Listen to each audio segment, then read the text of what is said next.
आंबेगाव तालुक्यातील म्हाळुंगे पडवळगावच्या ठाकरवाडी येथील 2.5 वर्षाच्या चिमुरडीला डॉक्टर सदानंद राऊत व पल्लवी राऊत यांनी जीवदान दिले। दुपारी 2 वाजण्याच्या सुमारास ही 2.5 वर्षाची चिमुरडी वडिलांसोबत बाहेर झोपली असताना अचानकपणे विषारी सर्पाने तिच्यावर दंश केला। आपली मुलगी का रडते हे पाहत असताना बाजूलाच त्यांना विषारी सर्प दिसला। पोटाची खळगी भरण्यासाठी दररोज दुसऱ्याच्या बांधावर जाणाऱ्या या महिलेने ज्या मालकाकडे आपण कामाला जातोय त्यांना या घटनेची माहिती दिली व तातडीनं त्यांनी देखील तुम्ही या बाळाला घेऊन कळंबला या, आपण नारायणगावच्या डॉक्टर सदानंद राऊत व पल्लवी राऊत यांच्या हॉस्पिटलमध्ये घेऊन जाऊ असं सांगितल्यावर या मुलीच्या आईवडिलांनी तातडीनं या बाळाला कळंबपर्यंत दुचाकी वाहनावर आणलं। तदनंतर या मुलीला नारायणगावच्या डॉक्टर सदानंद राऊत आणि पल्लवी राऊत यांच्या रुग्णालयात आणलं। मुलीची तब्येत अतिशय खालावलेली होती। डॉक्टर सदानंद राऊत व पल्लवी राऊत यांच्या अथक प्रयत्नाने या मुलीचा प्राण वाचलेला आहे। आपल्या डोळ्यात देखत मुलीचा मृत्यू पाहिला असतानाही आपली मुलगी केवळ डॉक्टरांच्या प्रयत्नामुळे वाचली। खरोखरच आम्हाला डॉक्टर सदानंद राऊत यांच्या रूपाने देवदूत भेटला हे सांगताना या महिलेच्या डोळ्यामधून अश्रू वाहत होते। आम्ही जनतेची सेवा करतोय। आजपर्यंत 15,000हून अधिक सर्पदंश झालेले रुग्ण बरे केलेले आहेत। म्हणूनच केंद्र सरकारने आणि जागतिक आरोग्य संघटनेने आमची दखल घेतलेली आहे। भविष्य काळामध्ये सर्पदंश झालेल्या रुग्णांची आम्ही अशीच सेवा करत राहणार असे यावेळी बोलताना डॉक्टर सदानंद राऊत व पल्लवी राऊत यांनी सांगितले। सर्पदंश झालेल्या मुलीच्या आईनं याबाबतची व्यथा काय सांगितली तेही ऐकूया आणि सदानंद राऊत व पल्लवी राऊत यांनी या 2.5 वर्षाच्या चिमुरडीला कशा प्रकारे वाचवलं, नेमके प्रयत्न काय केले तेही ऐकूया त्यांच्या तोंडून। ब्युरो रिपोर्ट, विघ्न टाइम्स, नारायणगाव। तुझं काय नाव आहे? आर्या। आर्या? आर्या योगेश भालेकर। किती वय? 2.5 वर्षाची झाली। कुठलं गाव आहे? आमचं गाव काय ते येणेरे आहे, पण आम्ही इथं म्हाळुंगला असतो। कधी घटना घडली? परवाच्या दिवशी गुरुवारी। आज वार आहे रविवारी। गुरुवारी किती वाजता? दुपारचं 1 वाजता। काय झालं होतं? ती झोपली होती तिच्या वडिलांच्या हातावर बाहेर पडवीत। अच्छा। आणि तिला झोप येतात चावलं। तुम्हाला कसं कळलं? तिच्या वडिलांनी बघितलं। तिच्या वडिलांनी, मी तिथं शेतात काम करत होते ना, मग तिच्या वडिलांनी मला आवाज दिला, मग मी पळत आले। हा शेत आहे असं पुढे समोर। दवाखान्यात घेऊन कोण आलं? आम्हीच आलो। हो। कुठल्या दवाखान्यात घेऊन आले? राऊत डॉक्टर? हो राऊत। इथं आल्यावर कसा अनुभव मिळाला? आता म्हणजे आम्हाला तर गॅरंटी पण नव्हती। तिने परत डोळे बिळे परत पूर्ण झाकले होते। डॉक्टरांच्या उपचारामुळे तुमची मुलगी वाचली? हो, वाचली। तुमच्या काय भावना? आम्हाला म्हणजे ते डॉक्टरांचं जितकं कौतुक करता येईल ना तितकं आमच्यासाठी कमीच आहे। म्हणजे त्यांच्यामुळे आमची मुलगी आज बोलायला लागली। आम्हाला म्हणजे आम्ही पूर्ण घाबरूनच गेलो। दवाखान्यात आणल्यावर बाळाची तब्येत कशी? पूर्ण एकदम असे बेशुद्ध अवस्थेत होते। मग आता ती बोलते वगैरे? हो, आता बोलते। ती काय आमच्या बरोबर? तुझं काय नाव आहे? आमच्या बरोबर बोलते। तुझं नाव सांगते नाही? नाही।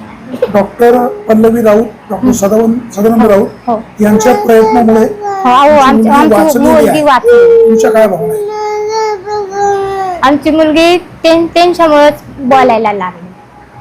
आम्हाला इथं आणली होती तेव्हा तर पूर्ण बेशुद्ध अवस्थेत होती ती, पर तिची गॅरंटी पण आम्हाला नव्हती, पण मग त्यांच्यात आल्यामुळे तिचा जीव वाचला।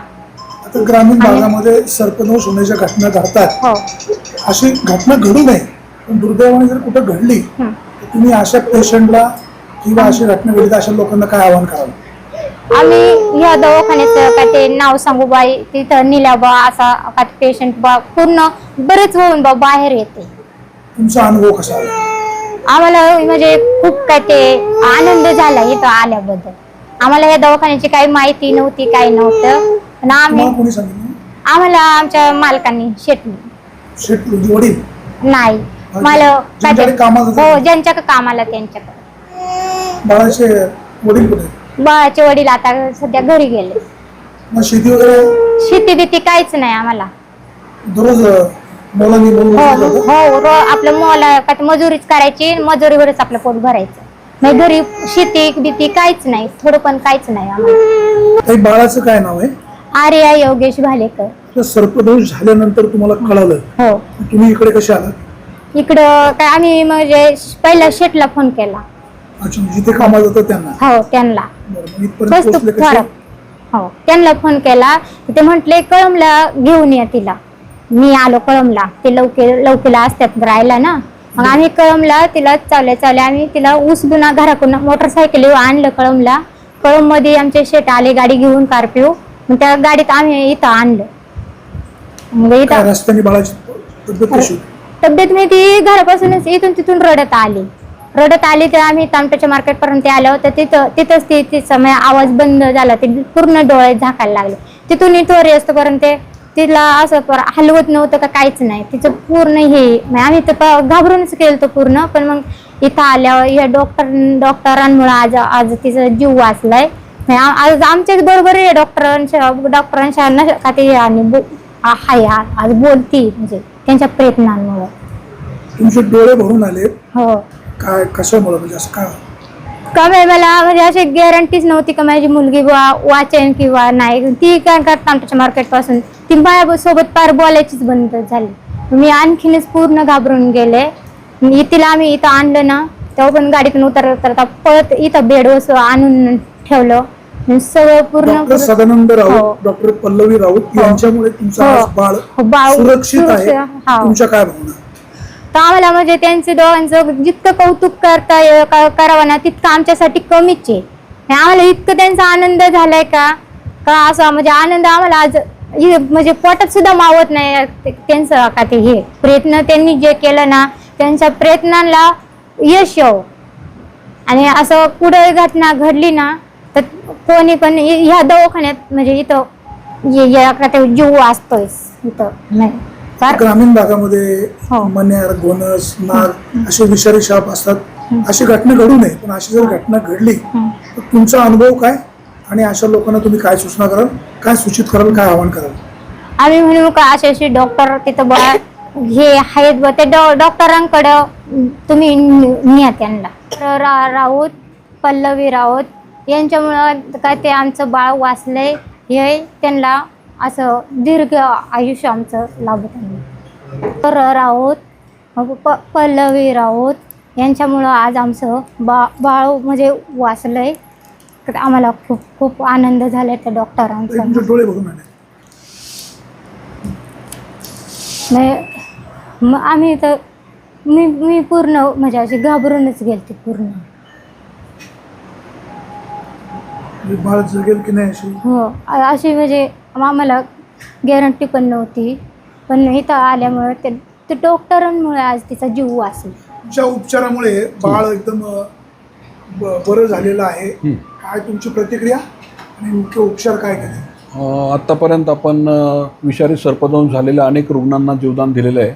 परंतु आर्या भालेकर हिची केस ही एक वेगळ्या प्रकारची केस आहे. ही 2.5 वर्षाची मुलगी आहे. तिचं वजन फक्त 9 ते 10 किलो आहे आणि तिला घरात झोपलेली असताना नाग म्हणजे इंडियन कोब्रा ह्या अतिशय विषारी सापानं दंश केला. सुदैवानं तिचे वडील शेजारी झोपलेले होते. त्यांच्या ताबडतोब लक्षात आलं. त्यांनी नाग पाहिला आणि तो मारला पण. आणि ते मोटरसायकलवर कळंबपर्यंत आले आणि त्यांच्या मालकांनी गावडे यांनी त्यांना कुठलाही क्षणाचाही विलंब न करता हॉस्पिटलमध्ये 45 मिनिटात पोहोचवलं. परंतु तिला येतानाच सगळी जी नागाच्या विषाची लक्षणं आहेत मेंदूवर ती यायला सुरुवात झाली होती. तिचे डोळे उघडता येत नव्हते, तिला बोलता येत नव्हतं, श्वास घ्यायला त्रास होता आणि ती अतिशय गंभीर झाली. ज्यावेळी तिला हॉस्पिटलमध्ये आणलं, बेडवर आम्ही घेतलं, त्यावेळी अतिशय दुर्दैवानं ती कार्डिओ रेस्पिरेटरी अरेस्टमध्ये होती. म्हणजे तिचं हृदय पूर्ण बंद पडलं होतं, नाडीचे ठोके लागत नव्हते, श्वास पूर्ण बंद पडलेला होता आणि मुलगी अतिशय थंड पडलेली होती आणि तिचे बुब्बुळ आहे ती मोठी झालेली होती आणि ती कुठल्याही प्रकारच्या लाईटच्या प्रकाशाला रिस्पॉन्स देत नव्हती. याचा अर्थ ती पूर्णपणे तिचं मृत्यूला जवळजवळ तिनं कवटाळलेलं होतं. आणि अशा अवस्थेत तिला हॉस्पिटलमध्ये ठेवल्यानंतर तिला त्वरित मी नॉन इन्व्हेजिव्ह व्हेंटिलेटर म्हणजे सुरुवातीला श्वासनलिकेत नळी टाकायला सुद्धा वेळ मिळत नाही, म्हणून मास्कद्वारे तिला कृत्रिम श्वास दिला आणि सलाईन लावण्यासाठी प्रयत्न सुरू केले. परंतु रक्तदाब बराच वेळ नसल्यामुळं सलाईनला शिर सापडणं सुद्धा अवघड होतं. जवळजवळ 15-20 मिनटं त्याच्यामध्ये गेले, परंतु कृत्रिम श्वास मात्र एकीकडं चालू ठेवला होता. आणि मग तिला अतिशय अवघड मांडीच्या शिरेमध्ये सलाईनला सुरुवात करून तिला इमर्जन्सी इंजेक्शन्स देण्यात आली. सर्पदंशावरील जी इंजेक्शनची लस आहे, जे एक इंजेक्शन द्यायलासुद्धा डॉक्टर लोक रिॲक्शनच्या भीतीमुळे घाबरतात, अशी 30 इंजेक्शन आम्ही तिला 20 मिनटात पाण्यासारखी दिली. आणि इतर तातडीची तिच्या श्वासनलिकेत नळी टाकली, तिला कृत्रिम श्वासोच्छ्वास सुरू केला, तिचा नाडीचे ठोके, रक्तदाब नियमित राहण्यासाठीचे काही उपचार सुरू केले. आणि कृत्रिम श्वासोच्छ्वास सुरू केल्यानंतर जवळजवळ 3 ते 4 तासानंतर तिच्या डोळ्यांची आणि जिभेची थोडीशी हालचाल दिसायला लागली. मग थोडासा आमच्या जीवात जीव आला. परंतु आम्ही हे जे CPR देत होतो, हे देत असताना 1.5 तासात तिचं हृदय 3 वेळा बंद पडलं. मी ज्यावेळी CPR छातीवर हात ठेवून देत होतो त्यावेळी तिचे पल्स वगैरे काही लागत नव्हतं, पण मध्येच एकदा 20-25 मिनटानंतर तिच्या छातीला इम्पल्स ज्याला म्हणतात, म्हणजे हृदयाच्या ठोक्याचा मला थोडासा स्पर्श झाला आणि थोडीशी आमची आशा त्याच वेळी जरा प्रफुल्लित व्हायला लागली की आपण प्रयत्न चालू ठेवले पाहिजेत. आणि हे सगळं करत असताना 3दा हृदय बंद पडलं, परंतु आम्ही CPR मात्र बंद केला नाही. आमच्या मदतीला मग आम्ही डॉक्टर अजय मते, भूलरोगतज्ञ डॉक्टर रुचा मते, बालरोगतज्ञ डॉक्टर योगेश पाटील यांनासुद्धा बोलवलं, कारण ही CPRची प्रक्रिया आम्हाला जास्त वेळ चालू ठेवायची होती, व्हेंटिलेटर कंटिन्युअस करायचा होता. आणि अशा प्रतिकूल परिस्थितीत सातत्यानं तिच्यावर उपचार सुरू ठेवले आणि 3-4 तासानंतर तिच्या प्रकृतीत थोडीशी सुधारणा दिसायला लागली, पापण्यांची थोडीशी हालचाल आली, जीभ थोडीशी ती हलायला लागली आणि 24 तासानंतर मात्र ती पूर्ण शुद्धीवर आली. असे पेशंट शक्यतो ब्रेन डेड होतात, म्हणजे ज्यांना बराच वेळ, कारण ती आपलं जे मार्केट आहे टोमॅटो मार्केट, तिथपासून ती बेशुद्ध झाली होती. ते हॉस्पिटलला येईपर्यंत 5-10 मिनटं गेले असणार आणि एवढ्या वेळात त्याच्या मेंदूला ऑक्सिजन मिळाला नसणार अशी शक्यता आम्हाला वाटत होती. पण सुदैवानं या सगळ्यावर, या परिस्थितीत त्या मुलीनं चांगली मात केली आणि ती आता पूर्णपणे शुद्धीवर आहे, खेळते. तिला अन्न पाणी तोंडाने पाणी सुरू केलं, अन्न द्यायला सुरुवात केलेली आहे. परंतु दरम्यानच्या काळात तिला उलटी झाल्यामुळं सगळं जे उलटीची द्रव पदार्थ आहेत ते सगळे फुफ्फुसात गेले. उजव्या फुफ्फुसाचा निमोनिया झालेला आहे आणि दंशाचं ठिकाण हात तिचा कोपरापर्यंत चांगला सुजलेला आहे. तर एकंदरीत हा एक वैद्यकीय क्षेत्रातील चमत्कारच म्हणावा लागेल. आणि म्हणून आम्ही सगळीकडे जात असतो, देशभरात किंवा इतर परदेशामध्ये जात असतो, व्याख्यानांमध्ये सांगत असतो की सर्पदंशाचा कुठलाही रुग्ण किती गंभीर जरी आला किंवा डेड जरी आणला तरी त्याला मृत घोषित करण्याची घाई करू नका, म्हणजे डेड डिक्लेरेशनची घाई करू नका. त्याला व्यवस्थित तपासा, त्याच्यावर योग्य ते उपचार करायचा प्रयत्न करा, CPR करा, त्याला व्हेंटिलेट करा, इमर्जन्सी मेडिसिन्स द्या आणि हा चमत्कार घडू शकतो. ही खरं तर आमच्या दृष्टीनं सुद्धा एक खूप मोठी अभिमानाची गोष्ट आहे की अशक्य ती गोष्ट या मुलीच्या उपचारामुळे शक्य झाली. आणि लहान मुलांमध्ये जर सांगायचं झालं तर त्यांचं वजन खूप कमी असतं. सापाला काय माहीत नाही की तो जे व्यक्तीला चावतोय त्या व्यक्तीचं वजन किती आहे. लहान मुलांमध्ये सुद्धा विष मोठ्या माणसाच्या सारखंच जातं आणि त्यामुळं विषाची तीव्रता खूप वाढते. लहान मुलांमध्ये विषाची लक्षणं खूप लवकर येतात आणि ही मुलं लवकरात लवकर गंभीर होतात आणि त्यांच्यावर उपचार करणंसुद्धा एक आव्हान ठरतं. त्यामुळे ही केस यशस्वी झाल्यामुळं आम्हालासुद्धा खूप मनापासून आनंद आहे. आणि मिशन 0 स्नेक बाईट डेथ म्हणजे आपला जो 0 सर्पदंश प्रकल्प आहे याच्यातील एक महत्त्वाचा टप्पा पार पाडण्यासाठी यशस्वी आपण निश्चितपणे झालेलं. आमचा पण आत्मविश्वास अशा केस बऱ्या झाल्यामुळे निश्चितपणे वाढण्यासाठी मदत होणार आहे. आणि दुसरी गोष्ट म्हणजे टीमवर्क. आमची जी डॉक्टरांची टीम आहे तीसुद्धा आता खूप स्ट्रॉंग झालेली आहे. आम्ही फोन केल्यानंतर 5 मिनटात सगळे डॉक्टर्स इथं त्वरित हजर झाले होते. म्हणजे सगळ्यांनी मिळून 2-2.5 तास जवळजवळ हे सगळे डॉक्टर थांबून होते आणि आम्ही सगळ्यांनी एक प्रत्येक क्षणाला या बेबीला मॉनिटर करून तिला जीवदान देण्यासाठी यश मिळालं आहे. परंतु नागरिकांना या निमित्तानं माझं एक आव्हान आहे की नाक चावल्यानंतर जी लक्षणं येतात ती काही मिनटात काही सेकंदात येतात. हृदयविकारामध्ये म्हणतो आपण की गोल्डन आवर महत्त्वाचा आहे, म्हणजे पहिला तास महत्त्वाचा आहे. पण आम्ही बघितलं आहे की नाक चावल्यानंतर त्वरित म्हणजे काही सेकंदात सुद्धा रुग्णाचा मृत्यू होऊ शकतो. म्हणून नाक चावल्यानंतर ईच अँड एव्हरी सेकंड, प्रत्येक सेकंड महत्त्वाचा आहे. म्हणून अशावेळी रुग्णांनी कुठलाही वेळ वायाला न घालवता न दवडता त्वरित जवळच्या हॉस्पिटलमध्ये रुग्णाला नेलं पाहिजे आणि तर रुग्ण वाचण्याची शक्यता वाढते. आणि दुसरी महत्त्वाची गोष्ट म्हणजे हॉस्पिटलमध्ये जात असताना तिथल्या डॉक्टरांना आपण फोन करून सांगितलं पाहिजे. सर्पदंश झालेला आहे, रुग्णाला काय त्रास होतो, उलट्या होतात, पोटात दुखतं, श्वास घ्यायला त्रास होतो, ही जी लक्षणं आपण डॉक्टरांना तिथल्या सांगितली तर डॉक्टर तयारी करून सगळे उपचार त्वरित सुरू करू शकतात. बऱ्याचदा असं होतं की रुग्ण हॉस्पिटलच्या बाहेर येतात त्यावेळी गास्पिंग अवस्थेत म्हणजे शेवटचा श्वास घेत असतात आणि कॉट घेईपर्यंत त्यांचं हार्टसुद्धा बंद झालेलं असतं. त्यामुळं नागरिकांना ही माझी विनंती आहे की बऱ्याच लांबून लोक रात्री अपरात्री फोन करतात, पण तसं सगळ्याच लोकांनी कुठलाही विषारी सर्पदंश झाला. पेशंटची परिस्थिती कशी आहे? पेशंट आता चांगल्या अवस्थेत आहे, परंतु तिला आता उजव्या फुफ्फुसाचा निमोनिया आहे आणि दंशाच्या ठिकाणी खूप सूज आली आहे. तर निमोनिया कंट्रोल करण्यासाठी आणि लोकल इन्फेक्शन जे विषामुळे होतं ते कंट्रोल करण्यासाठी प्रयत्न चालू आहे. परंतु पेशंटचा आता जीवाचा धोका 90% टळलेला आहे. पेशंट खूप चांगल्या अवस्थेत आहे. सर, आतापर्यंत तुम्ही असे किती रुग्ण बरे केले आणि एवढं लहान बाळं आतापर्यंत तुमच्या हॉस्पिटलमध्ये किती बरी होऊन गेलेली आहे? आत्तापर्यंत जवळजवळ 15,000पेक्षा जास्त रुग्णांवर आपण यशस्वी उपचार केले आहेत.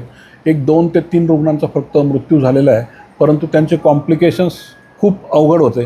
त्याच्यावर उपचार करणं शक्य नव्हतं, कारण भोनच चावल्यानंतर मल्टी ऑर्गन फेल्युअर होतं. मेंदूत रक्तस्राव होतो, किडनी फेल्युअर होते, त्याचं हार्ट लिव्हर फेल होतं. असे 1-2 पेशंट मृत्युमुखी पडलेले आहेत. मण्यावर चावलेला एक लहान मुलगा काही दिवसांपूर्वी चालला तर तो खूप उशिरा आल्यामुळं जवळजवळ दंश झाल्यानंतर 3 ते 3.5 तासानंतर आल्यामुळं त्याचा दुर्दैवी मृत्यू झालेला आहे. त्यामुळं सर्पदंश झालेले रुग्ण लवकरात लवकर हॉस्पिटलला पोहोचणं आणि उपचार घेणं हे फार महत्त्वाचं आहे. आणि जवळजवळ 0 सर्पदंश मृत्यूदर प्रकल्प आपण त्वरित उपचार करत असल्यामुळं, लोकांमध्ये जनजागृती मोठ्या प्रमाणात झालेली असल्यामुळं आणि परिसरातील डॉक्टरांना ट्रेनिंग दिल्यामुळं हा यशस्वी झालेला आहे. एवढे लहान बाळावर उपचार करून आज बाळाचा धोका टळलेला आहे, काय सांगायचं? नाही, ही खरं तर आमच्या दृष्टीने अतिशय आनंदाची आणि अभिमानाची गोष्ट आहे. कारण वैद्यकीय डॉक्टर किंवा एक व्यावसायिक म्हणून ज्या घटना घडल्या मुलाला आणल्यानंतर त्या आम्ही स्वतः अनुभवलेल्या आहेत. सगळे आम्ही 5 डॉक्टर एकत्र होतो आणि हार्ट बंद पडून कार्डिओ रेस्पिरेटरी अरेस्टमधून म्हणजे हृदय आणि श्वास बंद पडून पुनर्जन्म मिळणं ही खूप अवघड गोष्ट आहे ग्रामीण भागात विशेषतः. आणि त्यातल्या त्यात ह्या मुलीचं हृदय 3दा बंद पडलं होतं. म्हणजे वी कॅन फील, आम्हाला रेकॉर्ड करायला काही करायला सुद्धा वेळ नव्हता, परंतु मॉनिटरवर बघत होतो आम्ही, पल्स पाल्पेट करत होतो. आणि हे सगळे तातडीचे उपचार करणं खूप वैद्यकीयदृष्ट्या सुद्धा खूप आव्हानाचं आहे. त्यातल्या त्यात ग्रामीण भागात खूप आव्हानाचं आहे. परंतु आमचा एकंदरीत या क्षेत्रातला अनुभव, तातडीचे उपचार करण्याचा अनुभव, सर्पदंशावरील लसीचे डोस ज्याला आपण प्रोटोकॉल म्हणतो त्याला 1 तासात 10 लसी देतात, परंतु आम्ही या बाळाला 20 मिनिटात 30 लस अक्षरशः पाण्यासारख्या दिल्या. म्हणजे एक वेगळ्या प्रकारच्या अनुभवातून हे धाडस आलेलं आहे आणि त्याच्यामुळे हे शक्य झालेलं आहे. खरं तर ही नुसती आमच्यासाठी नाही तर आपल्या परिसरासाठी सुद्धा, आपल्या तालुक्यासाठी, जुन्नर आंबेगाव तालुक्यासाठी सुद्धा एक खूप आनंदाची आणि अभिमानाची गोष्ट आहे. सर, एवढं लहान बाळ तुम्ही आता बरं केलेलं आहे. अशा प्रकारचे सर्पदंश झालेली लहान बाळं यापूर्वी आपल्याकडे ॲडमिट झाली होती, कारण किती बाळं? याच्यापूर्वी लहान मुलांमध्ये तसं पाहिलं तर सर्पदंशाचं प्रमाण खूप आहे. विशेषतः मण्यारचा दंश लहान मुलांमध्ये जास्त होतो, कारण पालक घरात कॉट नसते किंवा एखादी कॉट असली तर पुरुष व्यक्ती कॉटवर झोपतो आणि महिला आणि लहान मुलं जमिनीवर झोपतात. त्यामुळे मण्यारचा दंश लहान मुलांमध्ये, महिलांमध्ये जास्त होतो. आत्तापर्यंत अनेक 15 ते 20% जवळजवळ पेशंट हे लहान मुलांचे आहेत. परंतु एक 4 महिन्याच्या बाळाला मण्यार चावलं होतं आणि त्याला हॉस्पिटलमध्ये दाखल केलं. त्याला सगळं आम्ही व्हेंटिलेटर सुरुवात करून रिव्हाईव्ह केला. हा अतिशय सुरुवातीचा काळ होता, परंतु त्याला ऑक्सिजन मेंदूला उशिरा मिळाल्यामुळं त्या बाळाची बुद्धिमत्ता मात्र तेवढी आलेली नव्हती. तो खूप उशिरा हॉस्पिटलमध्ये दाखल झालेला होता. परंतु 4 महिन्याच्या बाळापासून तर 92 वर्षांच्या वयोवृद्ध व्यक्तीपर्यंत अनेक रुग्णांना आपण सर्पदंशाचे उपचार केलेले आहेत आणि ते यशस्वीपणे करण्याचा प्रयत्न आम्ही सातत्यानं करत असतो. जुन्नर तालुका हा खेड्यांचा प्रदेश आहे, वाड्या वस्त्या आहेत, आपल्याकडे शेती किंवा रोजगाराशिवाय लोकांना पर्याय नाही, कामाला जाणे वगैरे. अशा वेळेला सर्पदंश होण्याचे प्रकार अधिकचे होत आहेत. आता पाऊस पडेल, लोकांची भात लागवड वगैरे सुरू होईल आदिवासी भागामध्ये. मी शेतकरी बांधवांना सर काय आव्हान करावं? नाही, आपल्या संपूर्ण उत्तर पुणे जिल्ह्यात आणि पुणे जिल्ह्याच्या ग्रामीण भागात सुद्धा सर्पदंशाचं प्रमाण जास्त आहे. त्यातल्या त्यात आपल्या जुन्नर आणि आंबेगाव तालुक्याला मी सर्पदंशाचा हॉटस्पॉट म्हणत असतो. त्यामुळे इथं प्रमाण खूप जास्त आहे, कारण शेतकरी आता बागायती शेती झाल्यामुळे वर्षभर शेतात काम करतात. सापांची संख्या वाढली, बरेच शेतकरी शेतात घरं बांधून राहायला लागले. त्यामुळं साप आणि मनुष्य म्हणजे शेतकरी यांचं इंटरॅक्शन खूप वाढलेलं आहे. त्यामुळं सर्पदंशाची प्रमाणसुद्धा खूप वाढलेलं आहे. पण एक साधं आपण प्रिव्हेंटिव्ह मेथड ज्याला म्हणतो, काय करावे आणि काय करू नये, ह्या फार महत्त्वाच्या आहे. की सर्पदंश होऊ नये म्हणून शेतात काम करत असताना जर पूर्ण कपडे घातले, पूर्ण पॅन्ट घातले, आम्ही बघितले पेशंट, जीनचे पॅन्ट घातलेल्या माणसाला किंवा बूट घातलेल्या माणसाला जर सर्पदंश झाला तर त्याला विषाची तीव्रता खूप कमी होते, लक्षणंसुद्धा येत नाहीत कधी कधी. त्यामुळे महिलांनीसुद्धा शेतात काम करत असताना जर हातात साधे ग्लोव्ज घातले किंवा महिला जर खुरपीत असतील तर त्यांनी विळा हातात घेतला आणि तो गवतात जर फिरवला, गवत कापण्यापूर्वी, काही भुईमुग काढण्यापूर्वी, किंवा हातात एखादी काठी घेतली आणि ती आपटली, आपटीत आपण शेतात काम केलं सुरुवातीला, तर ते जवळपास जर साप असला तर तो निघून जाण्यासाठी निश्चितपणे मदत होईल. आणि ज्यावेळी रात्रीच्या वेळी आपण शेतातून चालत असतो त्यावेळी शक्यतो धोपट रस्त्याने चाललं पाहिजे, गवतातून चाललं नाही पाहिजे, किंवा बॅटरीचा वापर केला पाहिजे, ही सुद्धा खूप महत्त्वाची गोष्ट आहे. आणि मण्याचा दंश टाळण्यासाठी रात्रीच्या वेळी क्वाटचा वापर निश्चित केला पाहिजे झोपण्यासाठी. जर जमिनीवर झोपायचं असेल तर गादी किंवा गोधडीखाली एक चांगली मच्छरदाणी असली, ती चारी बाजूनी दुमडली आणि त्यात जर झोपलं तर सर्पदंश तर होणार नाहीच, शिवाय डासांच्या पासून जे होणारा मलेरिया, डेंग्यू आहे ते आजार पण आपण टाळू शकतो. तसे खूप साध्या गोष्टी आहेत. प्रिव्हेन्शनसाठी किंवा सर्पदंश टाळण्यासाठी काही फारसं करावं लागत नाही, परंतु जर एकदा सर्पदंश झाला तर मात्र खूप खबरदारी घेतली पाहिजे. आणि त्यासाठी सगळ्यात प्रथम रुग्णाला स्थिर ठेवलं पाहिजे, त्याला चालू किंवा पळू दिलं नाही पाहिजे. जर तो चालला किंवा पळाला तो विष लवकर रक्तात मिसळेल तर हृदयाकडे, मेंदूकडे जाऊन रुग्ण लवकर सिरियस होईल. दुसरी महत्त्वाची गोष्ट म्हणजे त्याला इमोबिलाइज केलं पाहिजे, हाताची त्याच्या पायाची हालचाल थांबवली पाहिजे, हात किंवा पाय त्याच्या हृदयाच्या खालच्या हात ठेवला पाहिजे, त्याला धीर दिला पाहिजे. बऱ्याचदा आम्ही बघितलं आहे की सर्पदंशामुळे रुग्ण त्यांचा रक्तदाब वाढतो, हार्ट अटॅक येण्याची शक्यता असते, त्यामुळे त्याला धीर देणं पण महत्त्वाचं आहे. आणि तिसरी महत्त्वाची गोष्ट म्हणजे लवकरात लवकर जवळच्या हॉस्पिटलला रुग्णाला घेऊन जाणं. आणि चौथी महत्त्वाची गोष्ट म्हणजे जाताना तिथल्या डॉक्टरांना लक्षणं सांगणं महत्त्वाचं आहे, की रुग्णाला काय त्रास होतो, उलट्या होतात का, पोटात दुखतं का, श्वास घ्यायला त्रास होतो का. आणि सगळ्यात महत्त्वाचं म्हणजे त्या दवाखान्यात डॉक्टर उपलब्ध आहेत की नाही आणि लस उपलब्ध आहे की नाही, या गोष्टींची सुद्धा आपण खात्री केली पाहिजे. बऱ्याचदा आम्हाला सुद्धा लोक विचारतात, डॉक्टर तुम्ही दवाखान्यात का, आमच्याकडे टीमवर्क असल्यामुळे काही प्रॉब्लेम नाही, परंतु सुट्टीच्या दिवशी वैद्यकीय अधिकारी कधीकधी प्राथमिक आरोग्य केंद्रात गैरहजर असतात किंवा सर्पदंशाची लस नसते क्वचित प्रसंगी. अशा वेळी आपण जर एखाद्या सुज्ञ माणसाने जवळच्या खात्री केली की PSC डॉक्टर आहेत की नाही, तिथं लस आहे की नाही, तर जो अमूल्य वेळ सुरुवातीचा तो वायाला जात नाही आणि रुग्ण योग्य ठिकाणी पोहोचतो आणि तो वाचण्याची शक्यता खूप वाढते. तुम्ही नारायणगावच्या या तुमच्या हॉस्पिटलमध्ये 15,000हून अधिक रुग्ण बरे केलेले आहेत. आज या ठिकाणी 2-2.5 वर्षाचं बाळ सुखरूप आहे. तुम्ही कसं पाहता, तुम्ही काय सांगाल? नाही, आता हे बाळ आपण वाचवण्यात आपल्याला यश आलं आहे, त्यामुळे आम्हाला खरं तर खूप मनापासून आनंद झाला आहे. की बऱ्याच वेळा घरात एकुलता एक मुलगा असतो, मुलगी असते, आणि ते व्यक्ती त्या परिवारासाठी खूप महत्त्वाचं असतं, आणि ते वाचलं तर त्या परिवाराला आनंद होतो आणि आम्हालाही खूप आनंद झालेला आहे. ते तर बाळ सुखरूप आहे, तुम्ही काय सांगाल? डॉक्टरने जे सांगितलं का ऐकून मला खूप भीती वाटली. मला बाळासोबत मला जात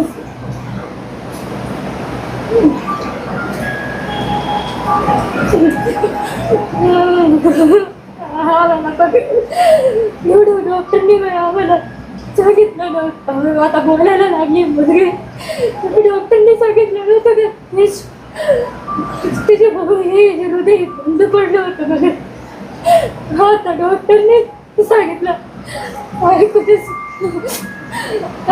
कसं तरी झालं मला. ठीक आहे, काळजी घ्या. शांत राहा. शांत. आणि राष्ट्रीय पातळीवर थांबा, चांगलं आहे, आता काळजी नको करू. काळजी नको. आता चांगलं झालंय. हां, बरं का, आता सांगितलं पण माहित नव्हतं एवढं चांगलं झालं, चांगलं. परमेश्वर कृपेने चांगलं. घाबरून गेले असते तुम्ही, घाबरलं होतं, आम्हाला सांगितलंच नाही तुम्हाला. आता चांगलं झालं, काळजी नको. आतापर्यंत सर्पदंशाने अनेक रुग्ण बरे केलेले आहेत. जागतिक आरोग्य संघटनेने तुमची दखल घेतलेली आहे, केंद्र सरकारने पण तुमची दखल घेतलेली आहे. तुम्ही काय सांगाल? सर्पदंश ही तसं पाहिलं तर जगासाठीच खूप गंभीर समस्या आहे. जगामध्ये जवळजवळ 50 ते 60 लाख लोकांना सर्पदंश होतो आणि 1,38,000 लोकांचा मृत्यू होतो. भारतात भारताला सर्पदंशाच्या मृत्यूची राजधानी म्हटलं जातं. 50% रुग्ण जगाच्या तुलनेत भारतामध्ये असतात आणि 60,000 लोकांचा दरवर्षी सर्पदंशामुळे मृत्यू होतो.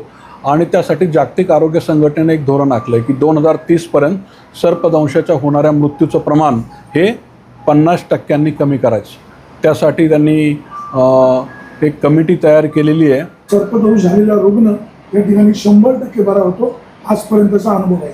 जागतिक आरोग्य संघटनेने त्याची दखल घेतलेली आहे. केंद्र सरकारने देखील या संदर्भामध्ये कमिटी नेमलेली आहे. या सर्पदंशाने झालेल्या रुग्णांना कशा प्रकारे बरं करता येईल अशा प्रकारच्या संदर्भामध्ये सरांची त्यावर नियुक्ती केलेली आहे. आपल्यासोबत सर पण आहेत, आपण बाजूला पाहतो, वेगवेगळ्या इतर रुग्ण देखील आहेत. सर, तुम्ही काय सांगाल, कशा प्रकारचे तुमचे प्रयत्न राहतील? सरकारने देखील तुमची दखल घेतलेली आहे. जागतिक आरोग्य संघटनेने म्हणजे WHO यांनी देखील नोंद घेतलेली आहे. तुम्ही काय सांगाल, कसे प्रयत्न राहतील? सर्पदंश ही एक जागतिक गंभीर समस्या आहे. जगामध्ये दरवर्षी 55 ते 60 लाख लोकांना सर्पदंश होतो आणि त्याच्यापैकी 1,38,000 लोक मृत्युमुखी पडतात. 4 लाखपेक्षा जास्त लोकांना कायमचं अपंगत होतं, म्हणजे त्यांचे हात किंवा पाय तोडून टाकावे लागतात. काही लोकांची किडनी फेल्युअर होते, त्यांना आयुष्यभर डायलिसिस लागतं. काही लोकांना पॅरालिसिस येतो, स्ट्रोक येतो, फिट्स येतात. तर ही एकंदरीत गंभीर समस्या आहे. त्यातल्या त्यात सर्पदंशाचे रुग्ण हे अतिशय तरुण असतात.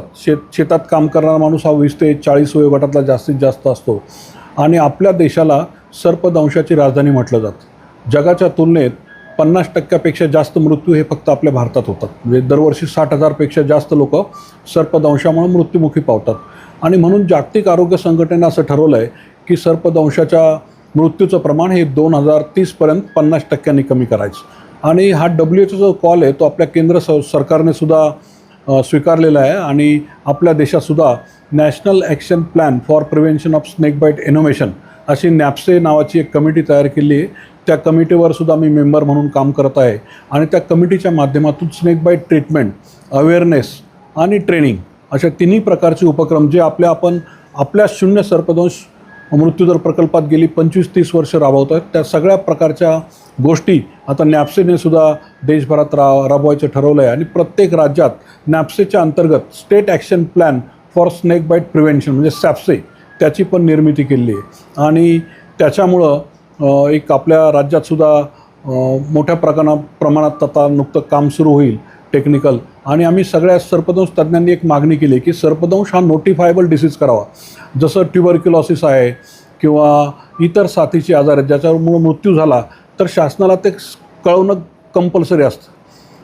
म्हणजे शासकीय दवाखान्यात किंवा खाजगी ठिकाणी जर मृत्यू झाला तरी त्याची नोंद शासन दरबारी कुठेतरी झाली पाहिजे. त्याच्यामुळे निश्चित आकडेवारी करण्यासाठी त्याचं गांभीर्य शासनाच्या लक्षात येण्यासाठी मदत होईल. त्याच्याप्रमाणे अनेक राज्यामध्ये आता स्नेक बाईट नोटिफायबल डिसीज म्हणून डिक्लेअर झालेला आहे आणि महाराष्ट्रामध्ये सुद्धा आम्ही प्रयत्न करत आहोत की तो नोटिफायबल डिसीज व्हावा. त्याच्या माध्यमातून सुद्धा आपल्याला निश्चित आकडेवारी आपल्या राज्यातली कळेल आणि उपचारासंबंधीच्या ज्या पॉलिसी ते ठरवण्यासाठी मदत होईल. दुसरं महत्त्वाचं म्हणजे सर्पदंशाच्या दृष्टीनं डॉक्टरांना ट्रेनिंग देणं. आम्ही सगळ्या नॅप्सेच्या आणि सॅप्सेच्या माध्यमातून सर्व भारतभर विविध ठिकाणी जाऊन ऑनलाईन पद्धतीनं ऑफलाईन पद्धतीनं डॉक्टरांना ट्रेनिंग देत आहोत. नुकतेच आपलं महाराष्ट्राचं हेल्थ डिपार्टमेंट आणि नागपूरचं फॅमिली हेल्थ डिपार्टमेंट याच्या माध्यमातून ऑनलाईन प्रशिक्षणाचा कोर्स ट्रेन द ट्रेनर्स म्हणजे प्रत्येक जिल्ह्यातले वैद्यकीय अधिकारी त्यांना ट्रेनिंग देण्याचा आमचा प्रयत्न ऑनलाईन पद्धतीने सुरू आहे. आत्तापर्यंत जवळजवळ आम्ही बऱ्याचशा CME अशा पद्धतीने घेतल्या आहेत आणि त्याचा रिस्पॉन्स खूप चांगला आहे. अनेक मेडिकल ऑफिसरचं म्हणणं आहे की तुमच्या लेक्चरचा खूप फायदा होतो आहे आणि त्याच्यामुळं अनेक रुग्ण वाचत आहेत. तर शहापूर असे, नागपूर, नाशिक, नंदुरबार, सातारा, कोल्हापूर अनेक ठिकाणी जाऊन वैद्यकीय अधिकाऱ्यांना आम्ही मार्गदर्शन केलं आहे आणि खूप मोठ्या प्रमाणात रुग्ण वाचण्यासाठी याचा मदत होतो आहे. हे खरं तर इथल्या आपल्या कामाच्या अनुभवामुळे हे सगळं शक्य झालेलं आहे. आणि महाराष्ट्र शासनाने ठरवलं आहे की आपलं जे हॉस्पिटल आहे विघ्न नर्सिंग होम याचं सेंटर ऑफ एक्सलन्स अशी निवड त्याची होणार आहे आणि त्या माध्यमातून आपल्याकडं वैद्यकीय अधिकारी निवासी प्रशिक्षणासाठी येणार आहेत पुढच्या महिन्यापासून. आत्तापर्यंत आम्ही Maharashtra university of health sciences म्हणजे MUHS नाशिकच्या माध्यमातून वैद्यकीय विद्यार्थी पदव्युत्तर आणि पदवी घेणाऱ्या विद्यार्थ्यांसाठी प्रशिक्षण सुरू केलं आहे. आत्तापर्यंत 4 बॅचेस पूर्ण झालेले आहेत. अशा रीतीनं आम्ही एक छोटंसं स्वप्न बघितलं होतं की आपल्या परिसरात सर्पदंशामुळे कुठल्याही रुग्णाचा मृत्यू होऊ नये, परंतु आता ते फक्त आपल्या जिल्ह्यात राज्यात नाही तर देशभर त्याची पूर्तता होत आहे. ही एक अतिशय आपल्या सगळ्याच परिसराला अभिमानाची आणि आनंदाची गोष्ट आहे. आजवर तुम्ही हजारो रुग्ण सर्पदंशामधून वाचवले, म्हणजे 15,000पेक्षा जास्त वाचवले आहेत. आता जागतिक आरोग्य संघटनेने तुमची दखल घेतली, केंद्र सरकारने तुमची दखल घेतली किंवा एक आयडॉल तुमचा हा प्रकल्प ठरतोय. तो ज्यावेळेस ज्यांचं बाळ वाचतं ते कुटुंब म्हणतात की डॉक्टर राऊत म्हणजे पल्लवी राऊत, सदानंद राऊत आमच्यासाठी देवदूत ठरले. असं ज्यावेळेस त्यांचं वक्तव्य येतं त्यावेळेस तुम्हाला काय फिलिंग होतं? खरं तर त्या पालकांना सुद्धा त्याचं गांभीर्य नसतं बऱ्याचदा की रुग्ण आपला किती सिरियस, पण एक डॉक्टर म्हणून आम्हाला त्याचं गांभीर्य निश्चितपणे जास्त असतं. त्यामुळे पालकांपेक्षाही जास्त आम्हाला आनंद होतो. एखाद्या रुग्णाचं हृदय बंद पडून, श्वास बंद पडून तो पुन्हा कृत्रिमरित्या सुरू करणं ही खूप खूप चॅलेंजिंग गोष्ट आहे वैद्यकीयदृष्ट्या सुद्धा. त्यातल्या त्यात ग्रामीण भागात कमी सुविधा असताना हे खूप आव्हानात्मक काम आहे, परंतु ते झाल्यानंतर आम्हाला खूप मनापासून आनंद होतो आणि आम्ही त्या कुटुंबाचा एक भाग होऊन जातो. आता कुठेही आपण आदिवासी भागात गेलो तर लोक आम्हाला आनंदाने प्रेमाने बोलवतात आणि आमचा आदर सत्कार करतात. असं ही खूप मोठी खरं तर आनंदाची गोष्ट आहे. आपण या ठिकाणी पाहतोय डॉक्टर सदानंद राऊत आणि पल्लवी राऊत यांनी आजपर्यंत हजारो सर्पदोष झालेल्या रुग्णांना बरं केलेलं आहे. केवळ जुन्नर तालुका, पुणे जिल्हा, महाराष्ट्र, संपूर्ण भारतामध्ये आता त्यांचं नाव झालेलं आहे. यांचं मार्गदर्शन इतर राज्यामध्ये देखील घेतलं जातं आहे. आजूबाजूच्या परिसरामध्ये जर एखाद्याला सर्पदोष झाला तर स्थानिक डॉक्टरांकडनं याबाबत तात्काळ तुम्ही ॲडमिट व्हा आणि नारायणगावच्या या दवाखान्यामध्ये रुग्णाला घेऊन या. डॉक्टर सदानंद राऊत, डॉक्टर पल्लवी राऊत सर्पदोष झालेल्या रुग्णांसाठी देवदूत तर ठरतातच, परंतु केंद्र सरकारने आणि या जागतिक आरोग्य संघटनेने त्यांची दखल घेतल्यामुळे एक चांगल्या प्रकारे सर्पदोष झालेल्या रुग्णांसाठी ह्या दाम्पत्याचा उपयोग होणार आहे. सुरेश वाणी, विघ्न टाइम्स, नारायणगाव.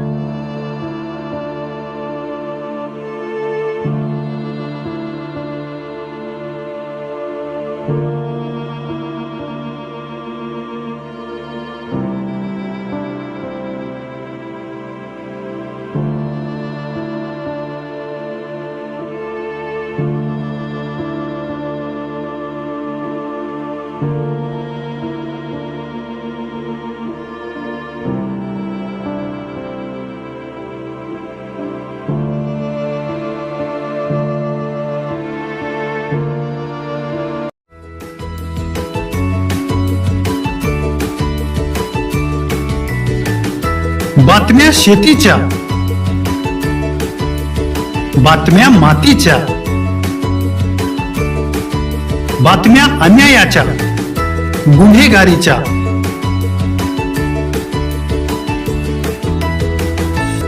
राजकारणाच्या आणि समाजकारणाच्या, शोषणाविरुद्ध बुलंद आवाज, जनसामान्यांच्या हुंकाराची गाज, सत्कार्याला प्रोत्साहन, दुष्कृत्याला अनुशासन, निर्भीड, निस्पृह, सडेतोड, बेधडक आणि रोखठोक म्हणजेच विघ्नहर टाइम्स. शोध बातमीचा, ध्यास सत्याचा. आपलं चॅनल, आपली बातमी. सबस्क्राईब तर कराच, पण बेल आयकॉनवर क्लिक करायलाही विसरू नका.